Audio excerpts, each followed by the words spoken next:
Kada hakbang sa lupa'y para akong inaalon at nalulunod sa batikos ng mundo. Sa kung ano lamang ang kaya ko.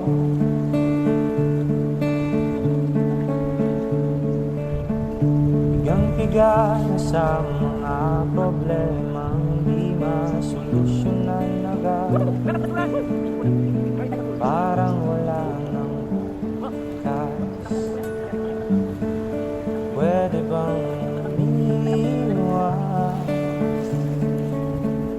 Hinahanap ang sarili, ngunit di nakakayanin sa ligaw na dinadaanan ko.